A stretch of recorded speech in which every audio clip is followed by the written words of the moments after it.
I sit rigidly in Mr. Hoffman's wood-paneled office, the leather chair cool against my palms as I grip the armrests. The probate lawyer's bow tie seems unnaturally straight against his wrinkled shirt as he adjusts his reading glasses and continues the recitation of Grandma Eleanor's will. To Bryce Hayes, I bequeath my downtown Chicago condominium property, currently valued at approximately $480,000. My brother's face remains perfectly composed, but the corner of his mouth twitches upward. The sound of papers shuffling fills the momentary silence. The grandfather clock in the corner ticks loudly, marking seconds that suddenly feel important somehow. To Marlene Hayes. Mr. Hoffman continues, his voice becoming strangely distant as though I'm hearing him underwater. I leave the family house in Ashridge Hollow, along with all its contents. The old house. The one nobody visited anymore. The one Bryce called that money pit when he thought I couldn't hear.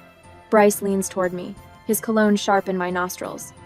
Guess Grandma knew which one of us would make something of her legacy, he whispers, his breath warm against my ear. Mr. Hoffman clears his throat.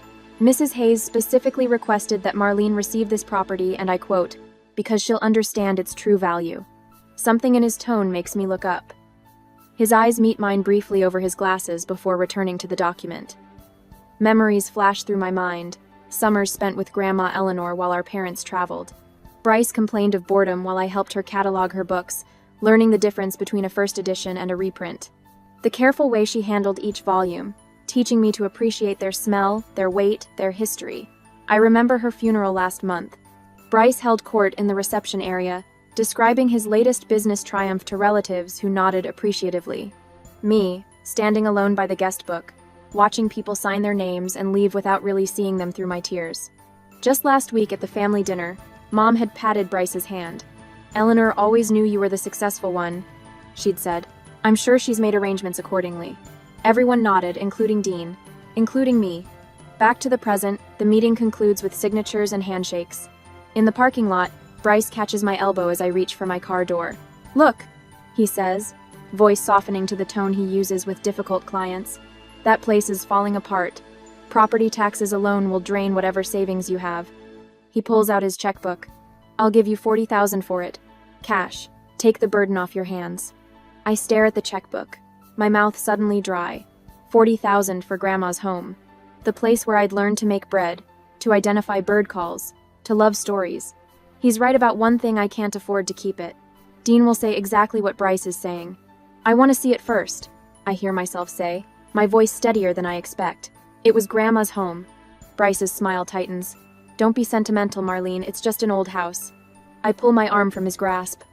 My answer is no. Not yet. My fingers close around the heavy iron keys Mr. Hoffman had placed in my palm. They stop trembling as I pocket them, a strange sense of purpose settling over me. When I call Dean that evening, his reaction is explosive. Your brother gets a $500,000 condo and you get a rotting house? Typical Marlene luck. He paces our small living room, running his hand through his thinning hair. Please tell me you're selling it to him. I want to see it first. See what? A money pit that'll drain what little we have saved? He stops pacing, his expression hardening. Listen to me. Either you sell that house to Bryce, or don't bother coming home. I stare at him, this man I've shared 8 years with, suddenly seeing the pattern of our life together with perfect clarity. How many times had he made my choices for me? How often had I yielded because it was easier than arguing? That night, I pack a suitcase while Dean sleeps. I take only what I need: clothes, toiletries, the photo album my grandmother made me, as I will stay at the hotel. As I zip the case closed, I realize how easily Dean dismissed not just my inheritance, but my feelings about it, about Grandma, about what might matter to me. I leave my key on the kitchen counter and walk out the front door. This is the fight I am going to fight alone. The morning sunlight catches dust motes dancing in our apartment as I finish packing the next day after I spent a night in the hotel. Dean left early for work without saying goodbye. His dismissal of my inheritance still stings, but something compels me to check his phone, forgotten on the nightstand. I never do this, have never felt the need, but today feels different. My thumb hovers over the screen. One swipe reveals everything. A text thread with someone named Jessie appears. Once she sells that dump, we'll have money for our trip. She always does what she's told eventually. My legs buckle. I sink onto our bed, surrounded by half-packed clothes, my fingers trembling against the bright screen. More messages scroll upward, plans spanning months. Weekend getaways. Inside jokes. A photo I force myself to look at then wish I hadn't. Dean has been waiting for an opportunity to leave, seeing my inheritance as his ticket out. I look around our bedroom with new eyes. 8 years in this apartment, yet I count only 3 personal items that are truly mine. A faded photo of Grandma Eleanor and me on her porch swing, a small pottery bowl I made in college, and the silver locket around my neck. Everything else belongs to Dean or was chosen to please him. How did I become so invisible in my own life? Later, the bus station bench feels cold beneath me as Tara checks her watch for the 3rd time in 10 minutes. Her heels click against the concrete floor as she paces before me. "You're being impulsive," she says, glancing toward the arrival board. "Dean made a mistake, but throwing away your marriage over an old house is crazy." I clutch my single suitcase closer. "Did you know about Jesse?" The hesitation before she answers tells me everything. Her shoulders drop slightly. "It wasn't serious," Tara finally says, not meeting my eyes. "Men get restless sometimes. If you'd been more attentive to his needs." "How long have you known?" My voice sounds stronger than I feel. "Marlene, don't make this about me." She sighs dramatically. "Your parents called this morning. They're worried you're having some kind of breakdown. They think you should stop being difficult with Bryce." Each revelation lands like a physical blow. My parents, my best friend, my husband. Bryce offered $40,000. Tara continues, her voice softening to the tone she uses with her kindergarten students. "That's real money, Marlene. Your ticket today took almost everything you had left." I check my bank balance on my phone. After the bus ticket, $237.18 remaining. "Maybe Bryce is right," Tara says, placing a manicured hand on my shoulder. "You're not equipped to handle property. Be reasonable for once." The words echo the same sentiment I've heard my entire life. Be reasonable. Don't make waves. Accept what you're given. I've been reasonable for 42 years, and what has it gotten me? A husband planning his escape, a best friend who kept his secrets, parents who side with my brother. When I see the bigger picture like this, I realize I was all alone my whole life. The betrayal is sharp, yet I will keep my peace at all cost. My fingers find Grandma Eleanor's silver locket, the metal warm against my skin. Inside is a tiny photograph of her standing proudly in front of the Ashridge Hollow house. I'd always loved how confident she looked in that picture, a woman who knew her own mind. If the house is truly uninhabitable as everyone claims, I'll have nowhere to go. No job, barely any money, no support system. The weight of potential homelessness presses down, making each breath shallow. The station's overhead speaker announces my bus. Tara looks relieved. "Call me when you come to your senses," she says, already turning to leave. "Don't be stubborn about this, Marlene." I watch her walk away, her exit marking the severing of yet another tie I thought unbreakable. The elderly bus driver smiles as he takes my ticket, his weathered face creasing into familiar lines. Ashridge Hollow? Don't get many folks heading there these days. I nod, unable to form words past the tightness in my throat. "Beautiful old houses there," he continues, surprising me. "Built to last. Not like these cardboard places they throw up now. Your grandma's place on Sycamore Lane? You knew my grandmother?" Hope flickers the first all day. "Eleanor Hayes?" He chuckles. Everybody knew Eleanor. Sharpest woman in 3 counties. Had that big Victorian with the wraparound porch. He hands me back my ticket stub. "That's a fine house. Got good bones." As the bus pulls away from the station, the landscape gradually shifts from urban sprawl to gentle countryside. Through the window, I watch my familiar world recede, replaced by rolling hills and open sky. As the landscape grew more rural, I wondered if I was being brave or foolish. Everyone in my life thought I was making a terrible mistake, but something about Grandma Eleanor's final wish pulled me forward. Would you trust your instincts even when everyone tells you you're wrong? Or would you play it safe and take the guaranteed money? 3 days later, my phone buzzed for the 3rd time this morning. Bryce again. I let it go to voicemail, then listen with the phone held away from my ear as if his words might physically harm me. "Marlene, this is ridiculous. Call me back or I'm contacting my attorney about contesting the will." Grandma clearly wasn't in her right mind. His voice drops to what he probably thinks sounds reasonable. "I'm worried about you." I delete the message and set the phone on the kitchen counter, my fingers trembling slightly. It's the 5th call this week, each one escalating from concern to threatening. When I venture into town for groceries later, The taxi driver, a weathered man with kind eyes, glances at me in the rearview mirror. You staying at the old Hayes place? Yes, it was my grandmother's. He nods. Nice lady, your grandma. Had a fancy man from Chicago asking about that property yesterday. Seemed mighty interested. My stomach tightens. Tall, expensive watch, perfect hair? That's the one. Said he inherited it recently. The driver raises an eyebrow. Didn't sound right to me. At the local real estate office, a flyer in the window stops me cold. My grandmother's house, listed as coming soon. The contact, Jessica Winters, with Bryce Hayes noted as the owner. I snatch it down, crushing it in my fist. Back at the house, reality settles in harshly. The kitchen light flickers when I flip the switch, and the pipes groan when I turn on the faucet. In the basement, the ancient electrical panel looks like something from a museum, with fabric-covered wiring and ceramic fuses. A plumber's estimate sits on the counter, $4,300 for essential repairs. That night, the house creaks and settles around me. Wind whistles through gaps in the window frames, and shadows stretch across unfamiliar walls. I curl under a musty quilt in my grandmother's bed, doubting every decision that led me here. What were you thinking, Eleanor? I whisper to the darkness. I can't afford to fix this place. I can't even afford to heat it properly. My voice sounds small in the empty room. Maybe they're right. Maybe I should sell. Morning brings a steely resolve. I make a methodical inventory of each room, clipboard in hand, noting issues but also strengths. The foundation is solid. The roof, recently replaced. The wooden floors, though scratched, are oak expensive to replicate today. The house has good bones, as my grandmother would say. While I am working, a knock at the door startles me. Outside stands a plump woman with silver hair and a covered dish in her hands. Mabel Thornton, she announces, extending the dish. I live next door. Thought you might like some peach cobbler. Still warm. Thank you. The unexpected kindness brings heat to my eyes. I'm Marlene. Oh, I know who you are. Eleanor showed me all your letters. Mabel follows me inside without waiting for an invitation. Your grandmother never missed my birthday in 60 years.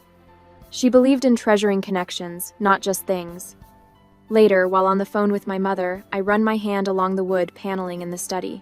Her voice drips with familiar disappointment. Bryce says the place isn't even worth the land it's on. Stop being stubborn, Marlene. My fingers catch on something, a slight depression in the paneling that doesn't match the rest of the wall. I'm not being stubborn. I reply, tracing what feels like the outline of a door. I'm being patient. Patient? She scoffs. You've always had your head in the clouds. This is just another... Mom, I need to go. I press the end button and set the phone down. The outline is unmistakable now, a door, concealed within the paneling. My heart pounds as I press against different sections, looking for a mechanism. When I push against a small knothole, something clicks. The panel swings inward on silent hinges, revealing darkness beyond. I fumble for my phone's flashlight. The beam illuminates shelf after shelf of books, hundreds of them extending back into a hidden room the size of a small bedroom. Glass display cases line one wall, containing maps under protective coverings. On another wall, shadow boxes display artifacts with small, handwritten labels. First editions, signed copies. Books I recognize from literature classes and others bound in leather with gilt lettering. A copy of Walden with a dedication from Thoreau himself. A collection of maps dating back to colonial America. Tears fill my eyes as I understand. This is why Eleanor left me the house. This collection, carefully preserved, meticulously cataloged, was her true legacy. She trusted me with it because she knew I would see its value beyond a price tag. I run my fingers lightly over the spines, feeling the connection to her in each carefully preserved volume. The next day, Mabel introduces me to Eli Boone, a local carpenter with calloused hands and a quiet manner. Been helping your grandmother maintain this place for years, he explains, examining the loose banister I mentioned. She never wanted that brother of yours to know I was doing the work. Said he'd just try to sell if he knew the place was in good shape. That evening, my phone rings with an unfamiliar number. Marlene Hayes? This is Hank Whitlock from Whitlock's Rare Books in Boston. Eleanor was a dear friend. Mabel told me about her passing, and that you've inherited the house. His voice warms.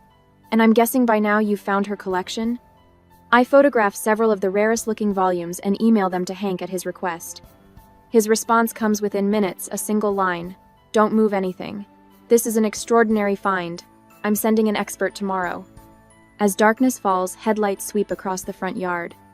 A car door slams, followed by heavy footsteps on the porch and Bryce's voice loud and demanding. Marlene, open up. We need to talk right now. I guide Bryce through the foyer of Grandma Eleanor's house, watching his eyes dart around the entryway. His polished loafers click against the hardwood floors as I deliberately lead him toward the kitchen. The plumbing needs work, I say, turning the faucet to demonstrate a persistent drip. And the electrical system probably hasn't been updated since the 70s. Bryce runs his finger along the countertop, grimacing at the dust that collects. This place is worse than I thought. The property taxes alone will bankrupt you in a year. I nod solemnly while discreetly tapping the voice recorder app on my phone in my pocket.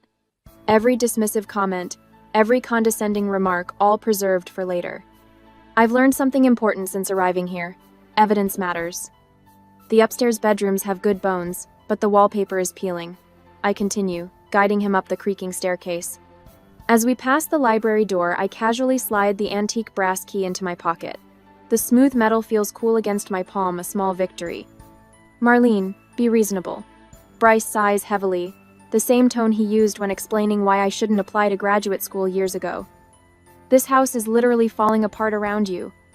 What exactly do you think Grandma left you here? Memories, I suppose, I answer, watching his face carefully. Nothing in his expression suggests he knows about the books. His frustration grows with each room we enter, confirming what I suspected. He sees only decay where I've discovered treasure. When we reach the attic, Bryce wipes sweat from his forehead. Look, I'm trying to help you. I've already scheduled Wilson and Sons Auction Company to clear out this junk next Tuesday.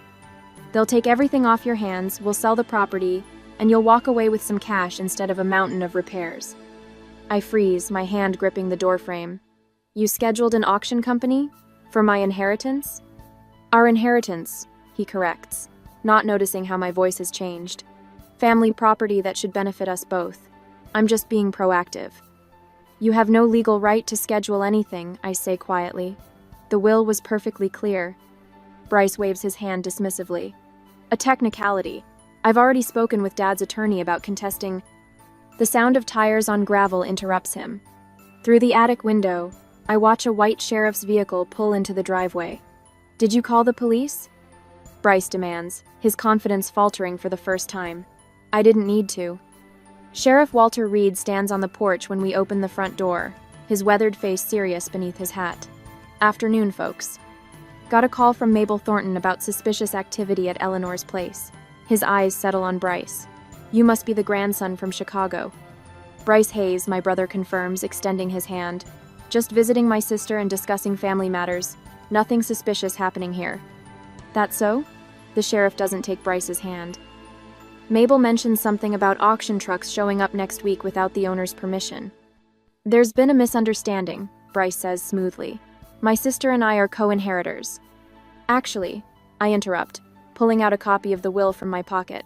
I'm the sole owner of this property and its contents. My brother received Grandma's downtown condo.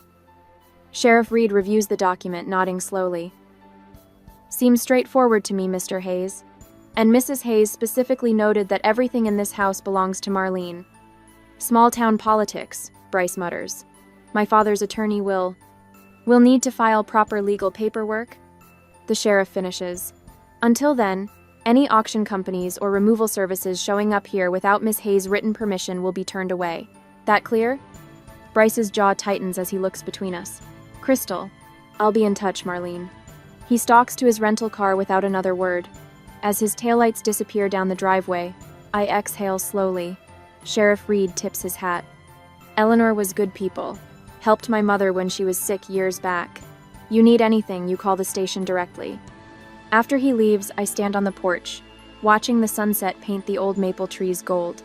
I've won this skirmish, but at what cost? The secret of Grandma's library weighs on me. Having it gives me power, but keeping it alone feels isolating. Should I trust these new connections or protect Grandma's legacy myself? The decision comes sooner than expected.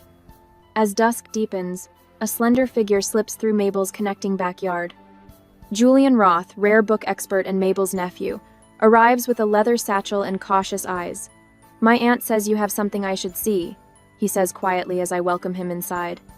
In the library, Julian moves with reverence, white-gloved hands carefully lifting first editions from their shelves. He examines each volume methodically, his whispered commentary growing more excited with each discovery. "This Thoreau alone," he murmurs, "conservatively worth 6 figures. And this Shakespeare quarto." He stops, looking up at me. "Your grandmother assembled one of the finest private collections I've seen. There are museums that would build entire wings around what's in this room. Can you document it?" I ask. "For insurance and authentication?" Julian nods. "I can start tomorrow. With proper documentation, you'll have legal protection against anyone challenging your ownership." He carefully returns the books to their shelves, but pauses at a slim volume. "There's something tucked inside this one." He extracts a sealed envelope with my name written in Grandma Eleanor's elegant script. My phone rings as I'm reaching for it. Dean's number flashes on the screen. I hesitate, then answer. "Marlene? Listen, I've been thinking about our situation." Dean says, his voice unnaturally warm. "How's our inheritance looking? Maybe I was hasty before."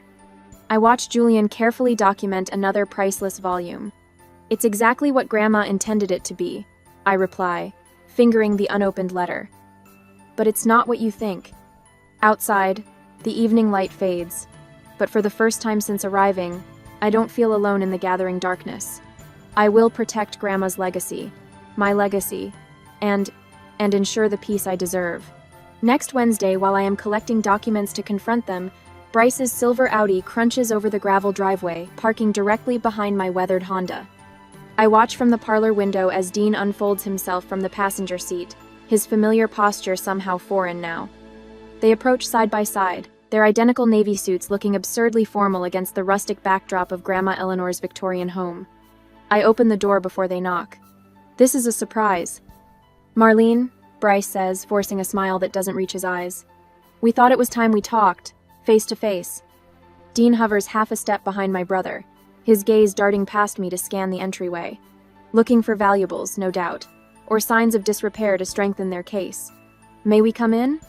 Dean asks, his voice unnaturally gentle. I step aside without answering, leading them to the sitting room where Mabel had brought pie just days before. I've cleared away the worst of the dust, but deliberately left certain cobwebs in corners. Let them see what they expect to see.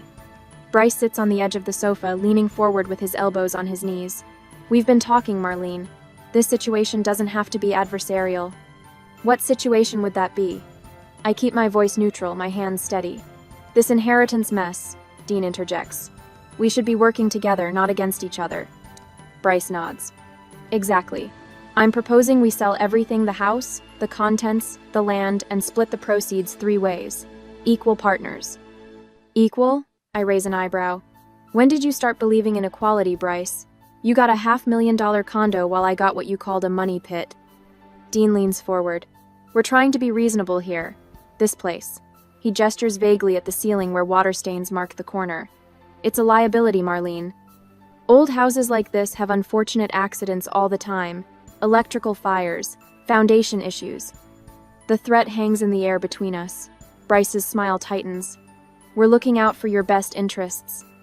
"My best interests," I repeat, rising from my chair. "Funny how those suddenly matter to you both." I walk to the roll-top desk in the corner, feeling their eyes track my movement.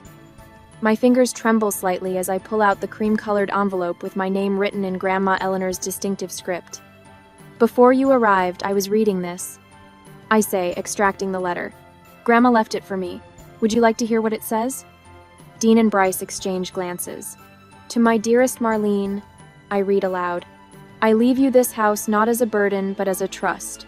To the one who values legacy over luxury, knowledge over status.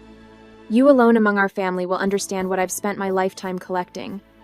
I watch their faces as I continue. "The books are the treasure, my dear. Not just for their monetary worth, though that is considerable, but for the history they contain. History our family has forgotten to honor." Bryce shifts uncomfortably. "What books?" I place the letter down and pick up the leather folder Julian had prepared. "These books, Bryce." I open the folder, revealing photographs and detailed descriptions of 10 volumes from Grandma's hidden library. Julian's preliminary appraisal is paperclipped to each entry. First edition Thoreau, signed. Estimated value, $380,000. I say, sliding the page toward them. First printing of Fitzgerald's The Great Gatsby with Dust Jacket. Estimated value, $215,000. Dean's mouth falls open as I continue through the list. When I reach the final entry, a collection of handwritten correspondence between Thomas Jefferson and John Adams valued at $875,000, Bryce's face has drained of color. Just these 10 items are worth over $2 million, according to Julian Roth from Christie's Pardoned, and there are hundreds more in the library. Library? Dean sputters. What library? The one behind the hidden door in the study. The one Grandma showed me every summer while you were too busy with your phone calls, Bryce. The one she'd been building for decades. I stand taller, feeling a strange lightness in my chest. Grandma knew exactly what she was doing. She gave each of us what we truly valued. You got property, Bryce, a commodity to leverage. I got knowledge and history, things you repeatedly dismissed as worthless. A knock at the front door breaks the tension. I check my watch, right on time. That'll be Julian, I say, along with Sheriff Reed and Mabel. Sheriff? Dean looks panicked. I lead them through the house to the study where Mabel is already serving coffee to Julian and Sheriff Reed. The hidden door stands open, revealing rows of illuminated bookshelves. Julian nods respectfully. Miss Hayes, I've completed the documentation as requested. I thank him, then turn to my brother and husband. I've asked you here today to formally present you with these papers. I hand each of them an envelope. Cease and desist orders against any attempt to contest the will or claim ownership of this property or its contents. Bryce tears his open, scanning the document with growing rage. This is absurd. She was clearly not in her right mind. You manipulated an old woman. I have Eleanor's detailed records right here. Julian interrupts, patting a leather-bound ledger. Acquisition dates, provenance, values, some dating back 30 years. This collection wasn't assembled overnight, Mr. Hayes. Sheriff Reed clears his throat. Eleanor showed me this room 5 years ago when she updated her home security. Said she was leaving it to someone who'd understand its true value. He looks pointedly at Bryce. Seemed perfectly sound of mind to me. Bryce's face contorts with fury. You can't possibly manage this collection. You're barely managing your own life. That's where you're wrong, I say quietly. You saw a worthless old house. She saw someone who would protect what matters. Dean steps forward, his tone conciliatory. Marlene, honey, we can work this out. Our marriage... I remove my wedding ring and place it on the table between us. I found something more valuable than false promises, Dean. Later that evening, after they've all gone, I sit alone in the library. Rumors are already spreading through town about the collection's true worth, some claiming it exceeds $5 million. Questions remain about how to properly preserve these treasures while honoring Eleanor's legacy. My fingers trace the spines of books that witnessed centuries of human experience. Tomorrow, I'll need to meet with Julian about insurance and preservation methods. The responsibility feels enormous, but no longer frightening. As I rise to leave, my heel catches on a slightly raised floorboard. Kneeling to examine it, I discover a small brass ring. When pulled, it reveals a hidden floor safe, containing a stack of historic deeds and documents I've never seen before. Grandma's secrets, it seems, run even deeper than I imagined. And I'm going to discover them. 6 months later, I stand in the foyer of what is now called the Eleanor Hayes Historical Collection, watching as a group of visitors files through the double doors. Sunlight streams through freshly cleaned windows, illuminating the polished hardwood floors Eleanor always kept immaculate. My voice carries confidently through the rooms as I lead the tour. This first edition Thoreau was part of my grandmother's initial collection. I explain, gesturing toward the glass case where the book rests on a custom stand. Notice the unique binding pattern. Only 50 copies were ever produced with this specific craftsmanship. A professor from Northwestern University nods appreciatively, jotting notes. Last month, he would have dismissed me as uninformed. Today, he's requesting an interview for his research on private American collections. 6 months ago, I was Marlene Hayes, family disappointment. Now historical societies and universities contact me weekly about the preservation methods Eleanor documented in her journals. The woman my family dismissed as merely sentimental had been quietly building one of the most significant private collections in the Midwest. During a fundraiser to support the collection's maintenance, A young woman approaches me while others mingle around the refreshment table Mabel arranged. "How did you learn so much about all this?" she asks, gesturing toward the library. "Did you study rare books in college?" I would have stammered an apology for my lack of credentials once. In Mr. Hoffman's office, I might have deferred to Bryce's assessment of value. But now my answer comes without hesitation. My grandmother left meticulous notes about every acquisition. I explain, running my fingers along the leather, bound ledger open beside me.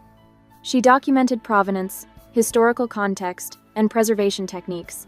I've spent a year studying her methods and consulting with experts who respect her work. The woman looks impressed. "You've created something remarkable here." My grandmother taught me that true wealth isn't what you own, it's what you understand and preserve. I reply, the words flowing naturally now. Some value only what can be quickly converted to cash. Others recognize the worth in what endures.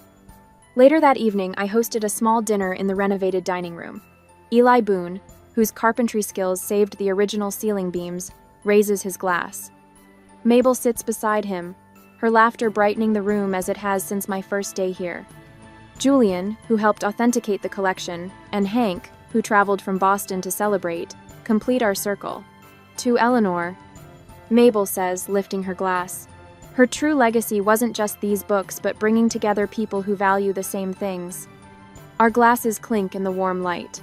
That night, I sit at Eleanor's desk in the library, now my desk too. My laptop glows as I type the first chapter of a book chronicling the collection's history. Beside me lies the grant approval letter establishing a permanent foundation to maintain the collection. On the wall hang architectural plans for expanding the historical center into the carriage house. I placed Eleanor's silver locket beside the framed photograph of us in this very library 20 years ago, me on her lap as she read from Walden, neither of us knowing then that she was planting seeds that would bloom into my future. As I write the dedication to my grandmother, I wonder if she had known all along what awaited me here. Some inheritances come with dollar values, while others offer purpose and identity. What would you choose? Immediate wealth that others expect you to take, or an uncertain path that might lead to something more meaningful?